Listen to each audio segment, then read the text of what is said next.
हाय बच्चों, आज हम लोग देखेंगे 10 क्लास का चैप्टर 1 यूरोप में राष्ट्रवाद का 50 मोस्ट ऑब्जेक्टिव क्वेश्चन जो कहता हर बार कहता है परीक्षा में पूछा जाता है। ठीक है, आप लोग जवाब कमेंट में करेंगे। पहला क्वेश्चन का हो गया कि कहता है कि गैरिबाल्टी पेशे से क्या था। आप लोग बताइए कि गैरिबाल्टी जो थे वह पेशे से क्या था। सिपाही था या किसान था या जमींदार था या नाविक था। तो इसका आंसर कितना हो जाएगा? ऑप्शन नंबर डी हो जाएगा। वह कजी था, एक नाविक था। गैरिबाल्टी पेशे से क्या था? नाविक था। गैरिबाल्टी पेशे से क्या था? नाविक था। इसका ऑप्शन नंबर डी हो जाएगा।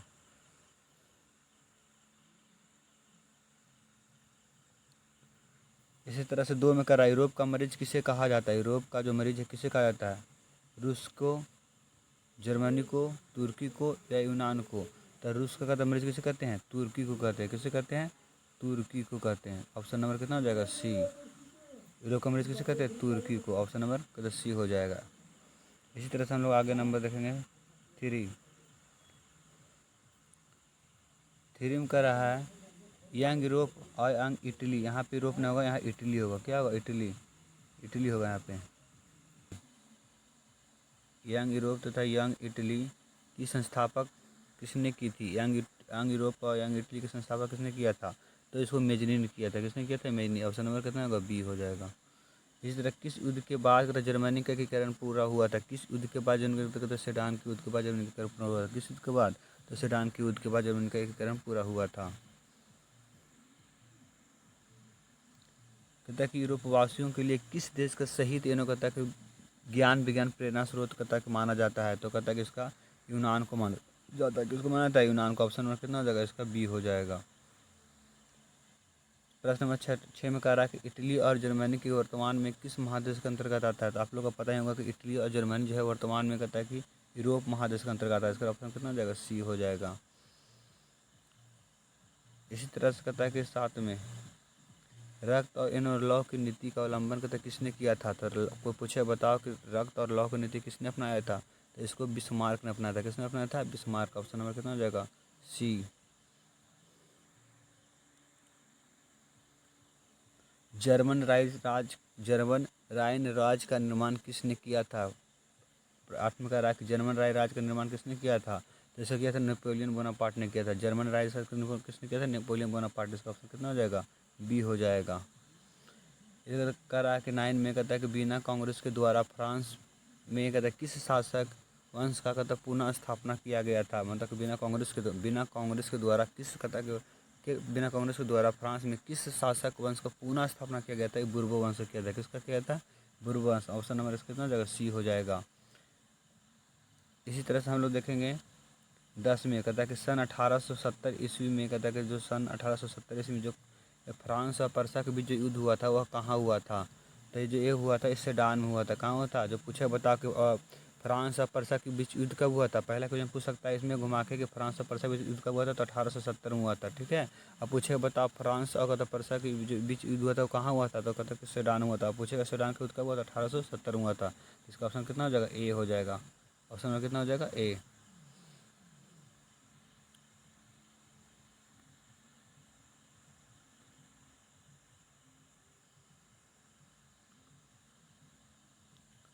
अगला प्रश्न कर रहा है कि फ्रैंकफर्ट की कहते संधि कब हुआ था? फ्रैंकफर्ट की संधि कहते कब हुआ था? तो आप लोग को पता ही होगा फ्रैंकफर्ट की संधि कब हुआ था? 1871 में हुआ था। ऑप्शन नंबर कितना हो जाएगा? डी हो जाएगा। अगला प्रश्न कर रहा है यूरोप वासियों के लिए किस देश का शहीद कहता ज्ञान विज्ञान प्रेरणा स्रोत कहता रहा? तो यह यूनान का रहा। ये पीछे प्रश्न हम लोग पढ़ चुके हैं। ठीक है, तो इसका कितना हो जाएगा? बी हो जाएगा।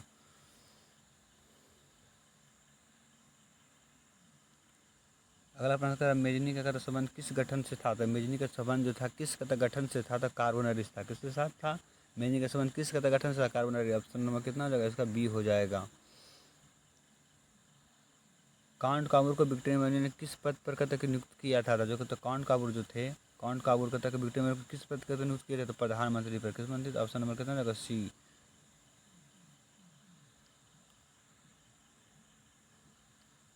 अगला प्रश्न कहता है कि बिना कांग्रेस में कौन सा राष्ट्र कहता शामिल नहीं था? तो बिना कहता कि कांग्रेस में कौन सा राष्ट्र शामिल नहीं था? कहता कि ब्रिटेन कहता कि रूस, फ्रांस या जर्मनी। तो देखो ब्रिटेन कहता रूस और फ्रांस तीनों शामिल था, लेकिन शामिल कौन नहीं था, तो इसमें शामिल नहीं था जर्मनी। ऑप्शन में कितना हो जाएगा, डी। अगला प्रश्न करा, बिना कांग्रेस में कहता पवित्र संघ की कहता योजना किसने कहता प्रस्तुत की थी। मतलब बिना कांग्रेस में जो था, जो पवित्र संघ की जो योजना था, पवित्र संघ की योजना किसने प्रस्तुत किया था, रूस ने किया था। किसने किया था, रूस ने। तो इसका ऑप्शन कितना हो जाएगा, ए हो जाएगा।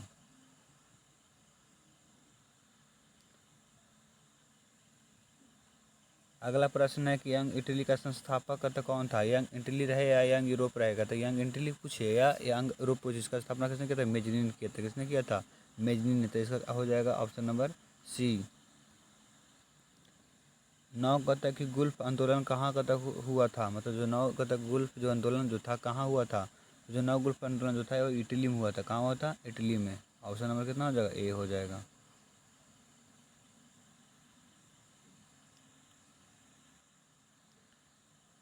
अगला, चार्टिस्ट आंदोलन कतक कहाँ कतक संपन्न हुआ था। जो पूछे को बताओ, चार्टिस्ट आंदोलन जो था वो कहाँ हुआ था, तो ये इंग्लैंड में हुआ था। कहाँ हुआ था, इंग्लैंड में। इसका ऑप्शन नंबर कितना हो जाएगा, डी हो जाएगा। चार्टिस्ट आंदोलन कहाँ हुआ था, इंग्लैंड में।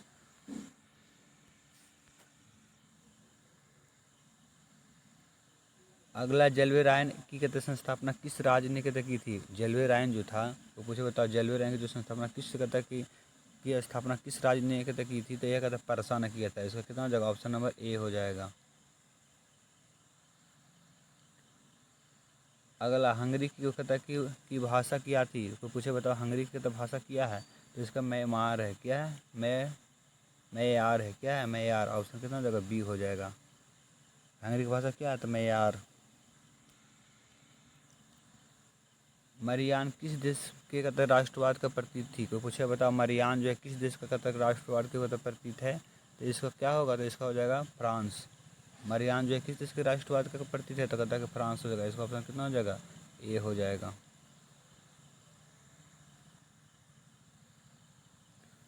अगला प्रश्न कर रहा है 27 नंबर की, यूरोपीय कहते सभ्यता का पालना किस देश को कहा जाता था। कोई पूछे बताओ, यूरोपीय सभ्यता का पालना किस देश को कहा जाता है, तो इसका आंसर कितना हो जाएगा, डी हो जाएगा, यूनान। कैसे कहते हैं, यूनान को। Option number D. हम लोग बहुत फास्ट चल रहे हैं, क्योंकि आप लोग का परीक्षा इसमें समय लॉस नहीं करना है, जल्दी जल्दी जितना पढ़ना है, ठीक है। ऐसा नहीं कि हम 4 को ऑप्शन पढ़ेंगे, इटली, फ्रांस, हंगरी, यूनान, इनमें से कौन है, तो फिर बताएंगे कि यूनान है। ऐसा नहीं करना, हम लोग को क्या करना है, जल्दी जल्दी करके निकलना है, ठीक है। ताकि हम लोग को समय बर्बाद नहीं करना और चैप्टर दूसरों को रिवाइज करना है। इसी तरह से अगला करा, एक्ट ऑफ यूनियन किस कथा की सभ्यता कहा जाता है। उसका पहला करा यूरोपीय सभ्यता का कथा पालना किस देश को कहा जाता था, तो यूनान को कहा जाता था, ठीक है। इसका कितना होगा, डी होगा। इसको तो बताने के लिए भूल गए थे। 28 में करा, एक्ट ऑफ यूनियन कहता किस वर्ष पारित हुआ था। एक्ट ऑफ यूनियन जो था 1600 कहता कि 88 में पारित हुआ था। कब होता, 1688 में। इसका ऑप्शन कितना हो जाएगा, ए हो जाएगा। अब अगला क्वेश्चन 29 कहता है, नेपोलियन संहिता। अगला क्वेश्चन, नेपोलियन ने बताओ कि नेपोलियन संहिता किस वर्ष लागू हुआ था। आपको पूछे बताओ, जो नेपोलियन संहिता था वह किस वर्ष लागू होता था, 1804 ईस्वी में लागू होता। कब होता, 1804 ईस्वी में, ठीक है। तो इसका हो जाएगा ऑप्शन नंबर डी। अगला तेरा, कार्बोनरी की स्थापना का किस वर्ष हुआ था। कोई पूछे बताओ, कार्बोनरी की जो स्थापना जो हुआ था वह किस वर्ष हुआ था, तो 1810 ईस्वी में हुआ था। कब हुआ था, 1810। इसका ऑप्शन कितना हो जाएगा, ए।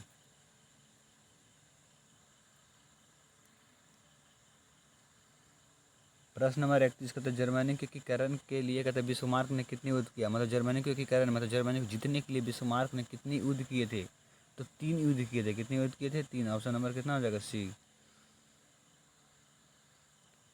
अगला प्रश्न कहता है कि 32 नंबर, यूनान की स्वतंत्रता संग्राम में कहता किसकी पराजय थी। जब कहते यूनान के जो स्वतंत्रता संग्राम था किसकी पराजय थी, तो इसमें तुर्की का पराजय हुआ था। किसका हुआ था, यूनान का स्वतंत्रता संग्राम किसकी पराजय, तुर्की का।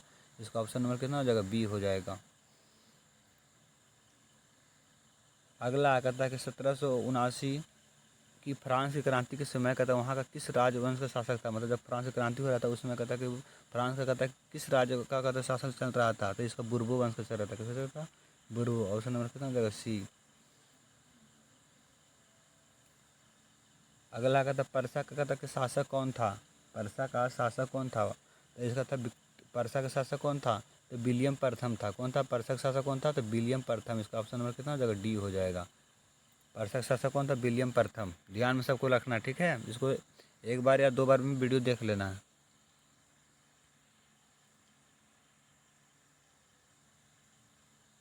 कह रहा मेटरनी कहता कौन था, तो यह ऑस्ट्रेलिया का चांसलर था। मेटरनी कौन था, ऑस्ट्रेलिया का चांसलर था। ठीक है, मेटरनी कौन था, तो ऑस्ट्रेलिया का चांसलर था। इसका ऑप्शन नंबर कितना हो जाएगा, ए। मेटरनी कौन था, तो ऑस्ट्रेलिया का चांसलर था।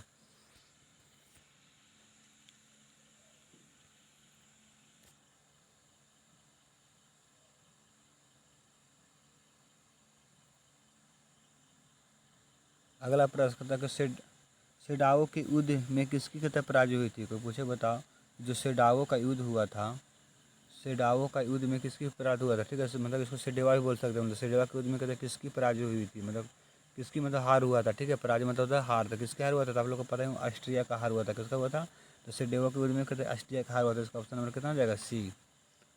हम लोग अगला प्रश्न नंबर देखेंगे 37।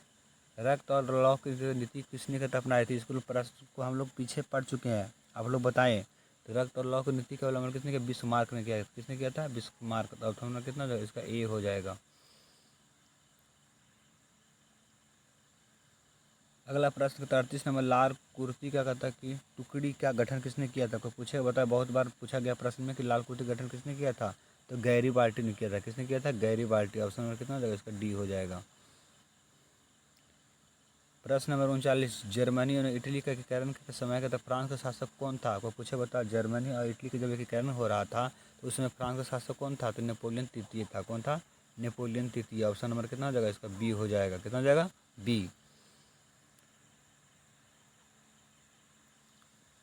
प्रश्न नंबर 40। राष्ट्रवाद की कहता अवधारणा का जन्म कहता किस घटना से माना जाता है। कोई पूछे बताओ, राष्ट्रवाद की जो अवधारणा का जन्म जो है किस घटना से माना जाता है, तो यह पुनः जागरण से माना जाता है। किसे माना जाता है, पुनः जागरण। इसका ऑप्शन कितना हो जाएगा, ए हो जाएगा। कितना हो जाएगा बच्चों, ए। हम लोग अगला देखेंगे प्रश्न नंबर 41। पूछे बताओ, सार्डिनिया पिडमॉन्ट का शासक कौन था। यह प्रश्न बहुत बार पूछा गया। ठीक है, कम से कम 4-5 बार पूछा गया है कि सार्डिनिया पिडमॉन्ट का शासक कौन था। इसको आप लोग बताना है, तो कौन था, तो इसका ऑप्शन नंबर कितना हो जाएगा, सी। विक्टर इमैनुअल था। कौन था, Victor Emmanuel. Option number C. इसी तरह से अगला प्रश्न नंबर हम लोग देखेंगे 42। किस संधि के द्वारा स्वतंत्र यूनान का राष्ट्रवाद का स्थापना हुआ।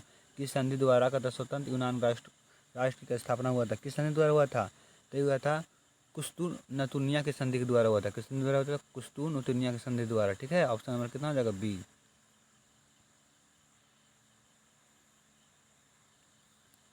प्रश्न नंबर 43 देखेंगे, किस संधि के द्वारा जर्मनी का एकीकरण पूरा हुआ था। कोई पूछे बता, किस संधि द्वारा जर्मनी का एकीकरण पूरा हुआ था, तो फ्रैंकफर्ट के संधि के द्वारा होता है। ठीक है, किस संधि द्वारा, फ्रैंकफर्ट के संधि के द्वारा कहता है कि ये किसका जर्मनी का एकीकरण पूरा हुआ था। इसका ऑप्शन नंबर कितना हो जाएगा, डी। हम लोग अगला प्रश्न नंबर देखेंगे 44। कहते युवा इटली का संस्थापक कौन था। यह विकास किसने किया था, युवा इटली का कहता है कि संस्था का विकास किसने किया था, तो इसको जो किया था और मेजिनी ही ने किया था। किसने किया था, तो मेजिनी। विकास किसने किया था, मेजिनी। ऑप्शन नंबर कितना हो जाएगा, ए।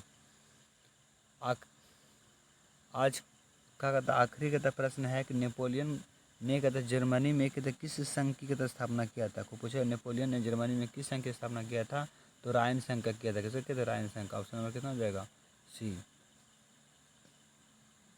ठीक है, किसका करके जो नेपोलियन ने जर्मनी में किस संघ की स्थापना किया था, तो रायन संघ का किया था। ठीक है बच्चों, ओके, वीडियो को लाइक और शेयर करें।